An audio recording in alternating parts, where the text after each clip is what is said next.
بسم اللہ الرحمن الرحیم۔ ناظرین، آج آپ کو ایک ایسا عمل بتا رہا ہوں کہ جس کو کرنے سے آپ کو وہ خزانہ مل سکتا ہے، اور یہ ایسا عمل ہے کہ جس میں نہ کوئی پیسہ لگتا ہے، نہ کوئی زیادہ محنت لگتی ہے، اور نہ ہی اپنا آپ کوئی کسی مشکل میں ڈالنا پڑتا ہے۔ ایک ایسا کام جو میری اور آپ کی زندگی کو بدل سکتا ہے، نہ صرف زندگی کو بلکہ ہماری آخرت کو بھی تبدیل کر سکتا ہے۔ ہم اپنی زندگی میں مختلف کام کرتے رہتے ہیں، اور کبھی وہ اچھے ہوتے ہیں، کبھی برے ہوتے ہیں، لیکن ایک ایسا کام ہوتا ہے کہ اگر کسی کی ہمارے ساتھ انبن ہو گئی، کسی کی ہمارے ساتھ لڑائی ہو گئی، تو ہم کبھی نہیں بھولتے۔ کسی کے ساتھ کوئی معاملہ پیش آ گیا، کوئی ہم کو روکھا بول گیا، کوئی ہم سے عمر میں کوئی چھوٹا ہوا تو وہ ذرا بدتمیزی سے پیش آ گیا، روڈلی پیش آ گیا، تو ہم کبھی اس کو نہیں بھولتے۔ اگر میں آئلی زندگی کی بات کروں تو اگر دیورانی نے کبھی کسی جٹھانی کو بات کر دی، جٹھانی نے کبھی کسی دیورانی کو بات کر دی، سخت جملوں کا تبادلہ ہو گیا، تو ہوتا کیا ہے کہ صدیاں بیت جاتی ہیں، سال بیت جاتے ہیں، مہینے بیت جاتے ہیں، لیکن ہم اس غلطی کو یا ان سخت جملوں کو کبھی نہیں بھولتے۔ اسی طرح بھائی کے درمیان کوئی مسئلہ ہو گیا، دو بھائیوں کے درمیان اگر کوئی معاملہ ہو گیا، تو کوئی ایسی بات کسی چھوٹے نے کہہ دی، کوئی ایسا کام کسی بڑے نے کر دیا، تو ہم وہ کبھی نہیں بھولتے۔ کسی دفتر میں گئے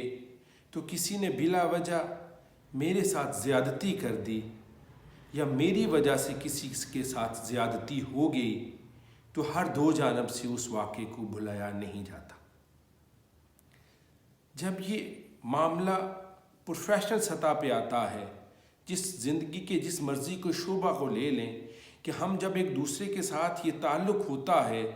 جہاں پہ تھوڑی سی فرینکنیس ہو گئی، تو وہاں پہ کسی غلط فہمی نے جنم لیا، اور غلط فہمی بڑھتے بڑھتے جب کسی لڑائی پہ آ گئی، کسی بڑے مسئلے پہ آ گئی، تو پھر ہوتا کیا ہے کہ سال ہا سال یا کبھی کبھی اتنی خطرناک بات ہوتی ہے کہ ہم مرتے دم تک وہ کام نہیں بھولتے، وہ کسی دوسرے کا وہ عمل نہیں بھولتے، کسی دوسرے کی وہ غلطی نہیں بھولتے، یا کسی دوسرے آدمی کی یا کسی دوسری عورت کی وہ زیادتی، وہ غلطی نہیں بھولتے۔ ہوتا کیا ہے؟ اس سے ہمارے اندر ایک کینہ کا جذبہ پروان چڑھتا ہے، اور مشاہدے میں یہ آیا ہے کہ اگر آپ کے ساتھ کسی دوسرے دوست کی، آپ کے ساتھ آپ کی سہیلی کی، دیورانی کے ساتھ جٹھانی کی، نند کے ساتھ بھاوج کی ان بن ہو جاتی ہے، تو ان کے درمیان تیز جملوں کا تبادلہ ہو جاتا ہے،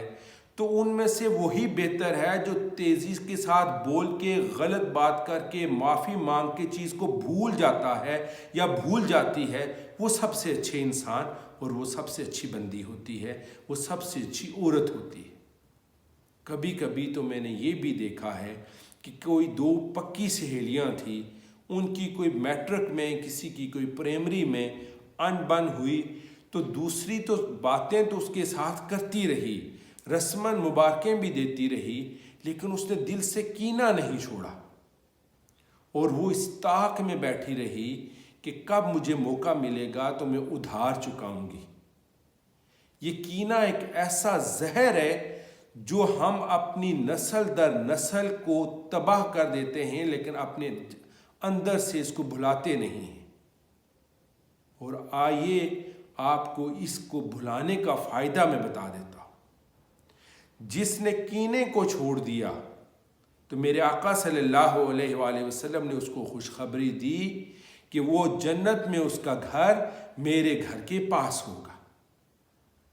آئیے اس گھر کی بھی فکر کریں کہ یہ جذبہ چھوڑ دیا تو ادھر بھی بہت اعلیٰ مقام ملے گا، اور ادھر آپ کی خاندانی دشمنیاں، آپ کے دوستوں کی دشمنیاں، دیورانی جٹھانی کی دشمنی، نند بھاوچ کی دشمنی، آئلی دشمنی، خاندانی دشمنی، بیوی اور خاوند کی دشمنی، بھائی اور بھائی کی دشمنی، یہ سب کے پیچھے کینہ کار فرما ہوتا ہے۔ آئیے کینہ کو پھینک دیجئے، ایک دوسرے کو دل سے معاف کیجئے۔ کینہ اگر آپ پالیں گے تو کسی کو معاف نہیں کریں گے، تو میرا آپ سے ایک سوال بنتا ہے، کل آپ اللہ سے کس طرح معافی کے خواستگار ہوں گے؟ اگر آپ نے آج اتنا کینہ پالا کہ آپ کا اندر مرتے دم تک کسی کو معاف نہیں کرے گا، تو کل غفور الرحیم کے پاس کس منہ کے ساتھ جائیں گے؟ کیا آپ نہیں دیکھتے کہ ہمارے آقا صلی اللہ علیہ وآلہ وسلم کو طائف والوں نے اتنے پتھر برسائے کہ آپ صلی اللہ علیہ وآلہ وسلم کے نالین پاک، جوتے مبارک خون سے بھر گئے اور آپ کے پاؤں مبارک سوج گئے، متورم ہو گئے، تو آپ صلی اللہ علیہ وآلہ وسلم نے انہیں معاف کر دیا۔ فتح مکہ کے موقع پر ہند جیسی کو اور ابو سفیان جیسے جو دشمن اسلام تھے، آپ صلی اللہ علیہ وآلہ وسلم نے معاف کر دیا۔ حضرت یوسف علیہ السلام کے بھائیوں نے آپ کو کنویں میں ڈالا، آپ نے ذرا بھی کینہ نہیں رکھا، اور اس دن کہا لا تثریب علیکم اليوم، معاف کر دیا۔ جب ہم کسی کو معاف نہیں کریں گے تو ہم رب سے معافی کے کیسے طلبگار ہو سکتے ہیں؟ اور جب مثالیں دی جاتی ہیں انبیاء کی، تو یہ بات یاد رکھیے، یہ ہمارے لیے ہیں، یہ کوئی ماورائی چیزیں نہیں ہیں، یہ کوئی آسمانی چیزیں نہیں ہیں کہ جس پہ عمل نہیں ہو سکتا۔ آئیے آج میں بھی کوشش کرتا ہوں، آپ بھی کوشش کیجئے، کینہ کو ختم کیجئے، اپنی زندگی پرسکون بنائیے اور دوسروں کی زندگی کو خوبصورت بنائیے۔ اسی میں ہم سب کی کامیابی ہے، ہم سب کے لیے باعث سکون و راحت ہے۔